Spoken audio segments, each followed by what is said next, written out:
Welcome to Real Men Cry Podcast, a podcast dedicated to Christian men who struggle with depression, anxiety, and suicide. My name is Desmond Dangerfield.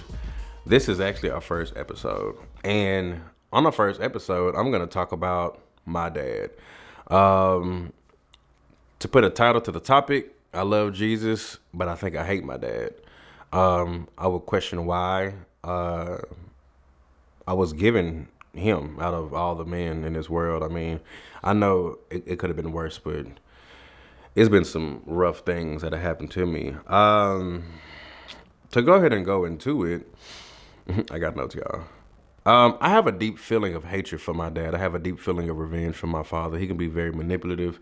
He tries to put on a persona that, in front of everybody else.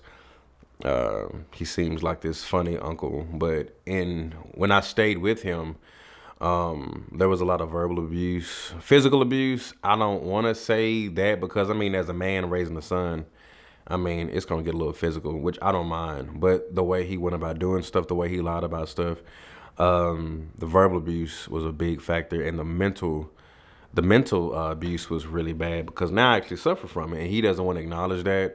But we're going to get into all of that. So let's check the list. I got to keep this under 10 to 14 minutes, guys, so bear with me. So I'm going to condense everything. It was things from verbal abuse, beating my stepmom in front of me, manipulation, secrecy, lies. To go ahead and start it out, in the summer going into the 8th grade, my mom was actually going to school. She needed him to babysit me. She dropped me off the next day. For some reason, he dropped me back off. She got upset. Shout out to Deborah Dangerfield. She sent me back over there. Not that she didn't want me, but she really needed to study. I knew that. I knew that. The thing about it was, when I went back over there, he asked me a couple of questions. Now, my dad had been a type of person that, I've seen him cheat on my stepmom in front of me, which was weird because in my mind, he kept telling me that you can't trust not one woman. And he was also physically showing that. So that day, my mom dropped me off. He was like, do you want to stay here? Now, me and my mom, we come from Oak Cliff in Dallas, Texas. I would quote unquote say didn't have much, but that's characterized by many different people. But we had what we needed. We just didn't have all the necessities that we necessarily wanted, so to say. Well, I wanted, so to say, like different things, So what happened was he asked me did I want to stay there. He said I have my own room, I have my own game. Started throwing all this beautiful stuff out to me. And of course, a person going into the 8th grade, you would want that stuff. So I started staying with him. And he started telling me how my mom used to hold him at gunpoint to have another child with him. How my mom, he thought my mom was lesbian at certain times. He started that whole summer just taking my mom to a place that I've known my mom my whole life. That's funny. But I've never known her to be this type of person. And so as a child, I'm believing my father. And even with the custody battle, he claims that she was up there cutting up, acting a fool. And truth of the matter was, you can actually go see the records. She wasn't doing nothing. He was the one actually showing out. Came home, told me a bunch of lies, talking about how my brother tried to beat him up and stuff like that. Started 8th grade. I'm noticing certain things going that even in school, like I'm coming back and I know this is a Christian podcast, but I want all of the people that are on here to express their emotions fully. So if you hear a couple of cuss words pop out, don't charge it to our hearts or don't be a judgmental Christian. You can, yeah. So he started calling me, fat motherfucker, you bastard child, you bitch, calling my mom a bitch, all of this stuff. Like, it's just horrible. It was bad. In the 8th grade, I'm going to school and this is my first time like talking to girls and things like that. And I'm noticing that if I don't talk to a girl, you a faggot, you gay, you this, you that. This man was just this flipping off at the mouth. But the summer before the 8th grade, we were like the best of friends.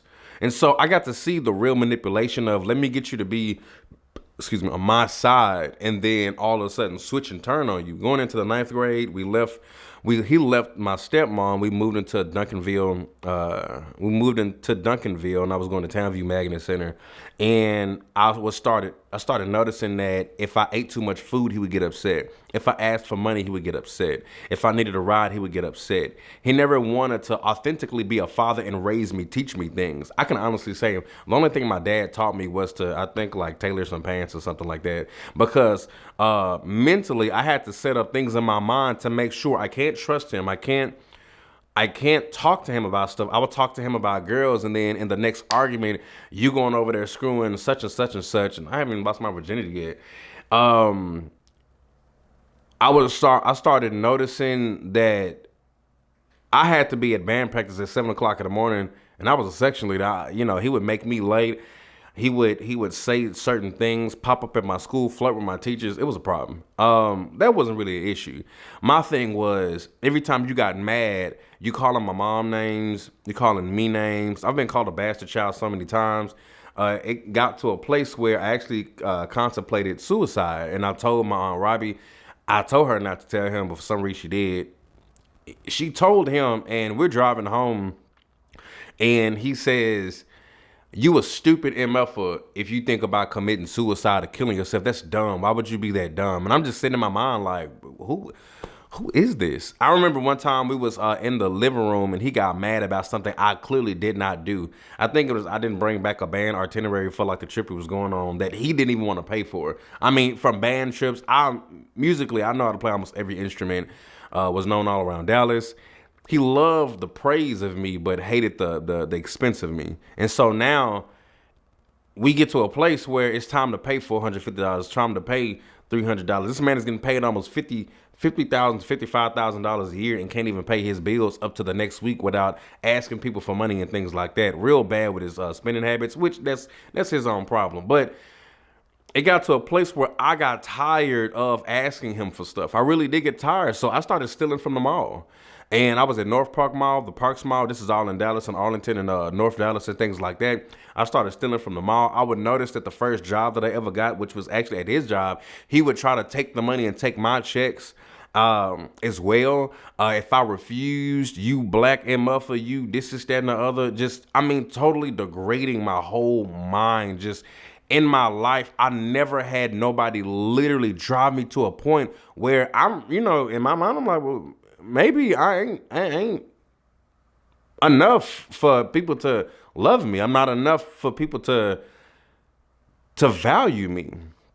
And so what happened was I noticed that where I started having like a really addictive spirit. I started drinking like NyQuil. Let me tell you how this worked.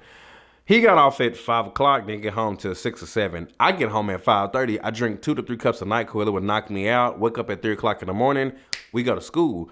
Now, the benefit of DART, which is, like Metro, like Dallas Area Rapid Transit, the bus, the train, I started learning like there's a bus route to my school. So the money, the little $10 or $20 he would give me like every 3 weeks, I would pay like $1 a day pass just to get up in the morning and leave. When I would come home, I would leave and go running around. Like I was losing a lot of weight because I was leaving his house so I wouldn't have to deal with his mouth. I would stay asleep for hours just so when he came in there, he wouldn't have to talk to me. When he did come up in there, I would hear him under his breath, you stupid MF, you bastard, F your mama. I'm talking about, it's like a demon walking around. Like I promise you, I've met Satan before. I have. And so we get to 11th grade. I'm starting, girls, and I'm getting girlfriends and stuff like that. I had a girlfriend that stayed like 2 miles down the street. His manipulative lies would kick in to the point where he said, your girlfriend, dad called me and said he caught you in a room. I ain't never been in her room. Like, what did you gain from lying like that? Like, what does that do for you? Does that? Oh, I can't say that on this podcast. Okay. What would you gain? And so I started seeing that he would lie for no reason at all. I'm talking about at all. I didn't care about him smoking weed. I didn't care about him doing a whole bunch of stuff. My main thing was I can't wait till I get to college and I'm going to leave. My biggest dream in my life was to march in the Prairie View A&M March of Storm Band. I've been playing tuba. I have been practicing. My thing was I'm gonna get a scholarship there. I'm gonna go play for them. I'm gonna graduate. I'm gonna become a band director. And he comes into the room and saying, "No, you gonna go to SMU. You gonna go to UNT. I don't want you marching up. That's stupid. Why would you shatter the very dream that your son has?" So we fast forward. Let's see. I'm looking at time. So we fast forward to my senior year. I'm catching the bus everywhere. I'm still stealing clothes. I finally got a job. And every time I get my check, I got to give him some money. It's weird. So I started buying my own food. So in my mind, if I'm not asking you money for food. I'm not asking you money for clothes. I'm not, I'm not asking you money for anything. I am solely depending on myself. He didn't even know I had a cell phone in high school. Um, and with that, I started to notice that I developed this mentality that if I don't care about anything, it can't affect me. So my friends' parents and stuff was dying. It didn't affect me. I was failing classes. It didn't affect me. You calling my mama this and calling my mama that, it didn't affect me. Why? Because I just don't care. So I lived a very careless life, just in my grades and how I live. You could just see the depression all over me. And so what happened was, to fast forward everything, after a whole bunch of verbal abuse, mental abuse, manipulation, a bunch of lies, came home one day, he didn't open the door. He took my key the day before because of whatever lie. I remember this day because I was like selling chocolates in my high school, rode the bus home. Oh, and every time I would ask him for a ride for the past, all throughout high school, it was always, "Oh, I gotta get up and take your head." Just complaining and complaining. I'm like, bruh, like, do you just want me to just stay by myself? In my mind, I was like, man, if I quit high school and get a job, I might not have to be with him. And so he would do stuff like, "You can go stay with your brother. You can go stay here." It's like, you wanted me so bad back in the summer going into the 8th grade, but what changed? Did you not like the responsibility, or like, what was it? So now, what happened was, 12th grade, came home, he didn't unlock the door. I called my mom. She says, "You know what? You just gonna come stay with me." The next day, he goes up to my school, cutting up line. I gotta go take him to go get some glasses. And I'm over like, bro, you better go take me to the car and probably try to beat me up. At that moment, I had been beaten by him so many times, punched in the chest, slapped in the face, hit. I'm talking about like hit, y'all. My dad is like 6'3" at the time. I think it was like 280 pounds. He was a big stocky dude. And I wasn't afraid of him because in my mind, I was like, the only thing that you could do now is kill me. But if death is gonna bring me a peace that's away from you, then that's fine. So came up to the school, cutting up, all of that, graduated high school. Now we get to college. Went to Prairie View. Didn't really talk to him the majority of me being in college for the first 2-3 years because he would send these messages, "You black, ML for you." I'm talking about just talking about me to the lowest degree. Talking about my mom, talking about my brother, talking about how I wasn't gonna be nothing. Everything. Meanwhile, he's losing his job and losing everything he has. I finally rekindled a relationship with him back in 2014 and 15. I started coming back around, and I noticed that anytime that I referred back to what happened in the past, he would try to run away from it. I started noticing certain things. So 3 years go by and we're actually getting along. I'm going over to, "Hey, what's up, man?" No, nothing much, man. I'm just over here chilling, doing all of this stuff. And I noticed that I'm having dreams, like dreams where I wake up hurting in the place where he hit me in the dream. I wake up mad. And so what happened was I started taking all my anger out on my friends, my relationships. I can be a man today and say I've cheated in almost every relationship I'm in, except this one I'm in. Destiny ain't cheated on you, baby. I've cheated in every relationship I was in. Now, they did something to trigger that, but I cheated. Why? Because I didn't trust women. Because I saw I looked at his former relationship and like, I guess that's how it is. And each woman that I was with kind of somewhat proved his theory, but in the most weirdest sense. And so I got to the point where I got so depressed that in the summer of 2019, I started going through a mental depression that was like no other. I didn't want to wake up. I didn't want to kill myself, but if I could take a 3 to 4 month nap, that would be fine. I was having dreams about him. I was just a lot, just it's too much. And I got to a point where it was so much going on that I literally didn't care about life. I had graduated college. I'm condensing all of this stuff down, guys, because I ain't got that much time. I graduated college. I got into grad school. My business is going beautiful. And I'm talking to a man and I'm cool with my father, but the other part of my head, there's a revenge inside of me that wants to kill you. No, not even kill you. I want you to be tortured in a way, not physically, but where you will remember everything that you did to me. And I started taking that revenge out on all my other relationships. So my friends would say certain things, I would go off on them. My mother would say certain things, I would go off on them.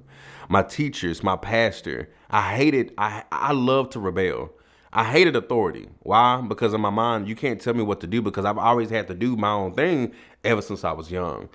And so now I'm starting to see the how I'm being infected by him. So to speed it up, what I tried to do was I tried to call him. I had wrote down a PDF file list of things that he did. And the funny part about it was at the end of the list, it said, I forgive you. Because I honestly did, or I thought I did. I don't even know what forgiveness is at this point.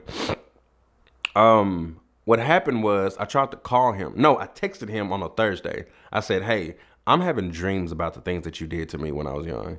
And he was like, okay, I'll give you a call. I said, no, I'm gonna talk to you when I'm ready. I didn't call him back. I didn't call him until that Tuesday, the next Tuesday.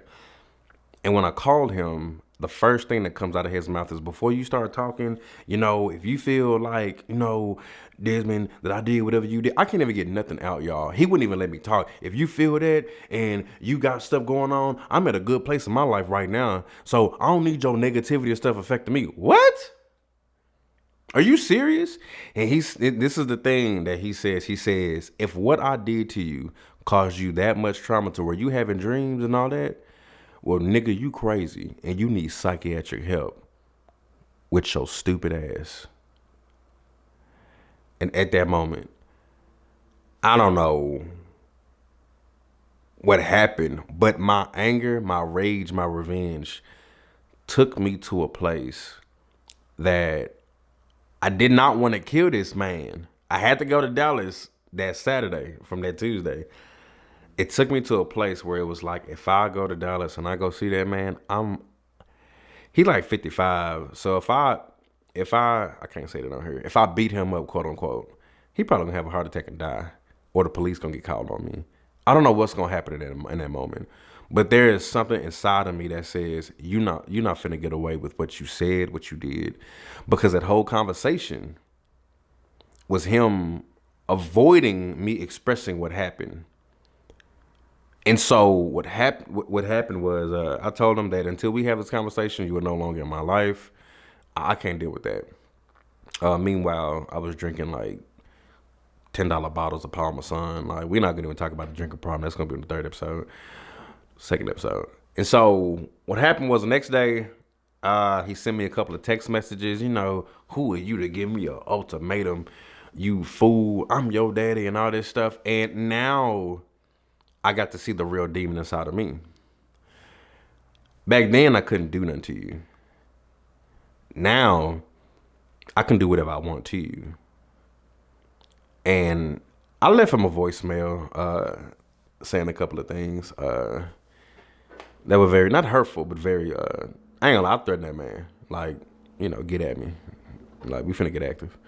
But I had to go pray because, Jesus don't like that. He don't like that at all. I had to really pray, and it was my friends Cameron, girlfriend Shamari, that was pulling me out of a bad demonic place that said, I'm not gonna let you get away with this. And it's still kind of there, and I constantly stay in prayer. I blocked him, and then I took him off of being blocked, and I blocked him again, and I took him off. And you could like see that, man, I have a real problem. My alcoholism spiked, my depression kicked back in. And I was fearful of going to Dallas, not to see him, but I was fearful of me doing something to him that could jeopardize my life. Because at the end of the day, this man does not want to acknowledge what he did or say sorry or do anything to provide an aid for what I'm going through mentally. And so that's my story about my dad currently right now. I think he saw the preview of the docuseries that I did, and he gave me a phone call 2 nights ago talking about, I'm worried about you, give me a call. Now, the person inside of me wanted to threaten him and scare him and do all that stuff, but I'm on day 3 of being sober. I don't want nothing to trigger me, and a lot of people don't think that's major. But if you really knew and understood how much I drink, that's pretty major because your boy can run through some bottles, and it's not to brag about it, but it's to say that I have a real problem of suppressing my emotions, suppressing feelings that I'm supposed to face. Um, I love God, I love Jesus, I thank the Holy Spirit, but I have some things in me uh, that are very vengeful. I have a lot of revenge inside of me that wants to come out. I know the scripture says, "Revenge is mine." That says, "The Lord, I repay you. I repay thee." But in my mind, have you ever Have you ever felt like you just wanted to help God with that revenge? Like, let me just do a little something. Like, let me torture him just a little bit, just a little bit. But I know deeply that that's not gonna work. It's not. It's not gonna work. It's not gonna do anything. It's gonna make me feel good probably that day. And then when I go in prayer, I'm gonna have to deal with that. So I'm at two places. How do I manage this revenge, anger? How do I release it? What is forgiveness? What is all this stuff? How do I help myself? And then the other portion is, how do I make him feel like the lowest thing in the world, just like he made me feel? And it's leaking into all my relationships. Luckily, it hasn't really touched my relationship with my girlfriend, but it's leaking into other family members. It's leaking into my spiritual connections with my pastors. I don't even think they know that I hate authority. Um, and this man really messed me up in my life. But every day I wake up, I pray, I choose to not let it affect me. Some days it does, some days it does. Some days I want to go and text him. Some days I want to pull up to Dallas and, knock his jaw in. But I have to choose every day of one thing my friend Cameron said, at the end of the day, they're going to sleep at night. You're the only one bothered. And you have to find a way to get through that. And I take that. At one point in time, I was Googling mental institutions, psych wards, because I really think, I don't know, not currently, a little bit, but I really thought like it was something going wrong in my mind. And that's kind of why I made this blog, this organization, Renaissance of the Christian Man, because there are a lot of men out here that are in a place that's conflicting with being this man God called you to be. Because in one hand, I want to torture you to a place where I won't be satisfied until you cry, until I see those tears come out of your eyes, and until I see you moan of hurt. I won't be satisfied, because that's gonna make me feel so good. But I'm a Christian. I don't want that for you. I want you to be blessed. I want you to be prosperous. I want you to live the life God gave you and all that good old jazz. But I'm at two different standstills, and um, God is doing a new work on me. So y'all pray for me. But that concludes our first episode of what's the name of this? That concludes our first episode. I'm sorry, y'all. I'm in a bad place mentally thinking about all that stuff. That concludes our first episode of Real Men Cry. So, yeah, thank you.